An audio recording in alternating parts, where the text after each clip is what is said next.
Alright,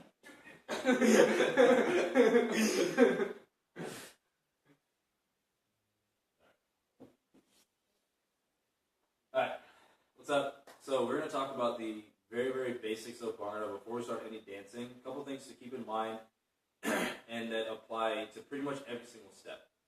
So the first thing is that you've seen like a boxer getting warmed up, ready for like when they go in the ring, they're bouncing around like this. They're on the balls of their feet and they're always bouncing, right?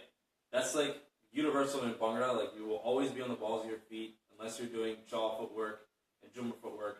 But like you'll always be bouncing up and down, and even in chaw and Jumra, you'll have that bounce. You'll always be bouncing on the and beat and on count. Okay, so it'll always be that like 1 and 2 and 3. Okay, that's the first thing. Number two, you always want your feet to be flared out. So we talk about having our feet in a V. Okay, in Bhangra you will be wearing a chadar. The girls sometimes do not, but when you're wearing a chadar, you want your feet in a V so that whenever you're doing different footwork, like we'll go through all the different footwork, the chadar will just look like flared out and fanned and nice when you have your feet in a V, because then it allows your knee position on how like the chadar reacts to your dance steps. You always just want your feet in V. And as we go through the steps, like it'll make sense as to why like I'll constantly be repeating that notion and that word. So always make sure that you maintain your feet in the V.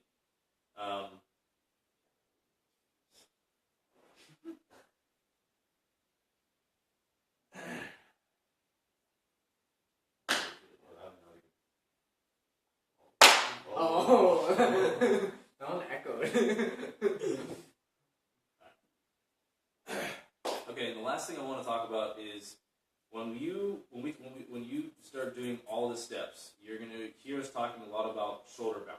Okay, but one thing to keep in mind is that shoulder bouncing happens and starts from your lower body, from your legs. Okay, so like when that bounce that we're talking about, what you'll notice is that like you'll see this in the posture video when we say like relax your shoulders, such that when you make the bouncing moment, you can see your shoulders go up and down without you even flexing any muscle in your shoulder, right?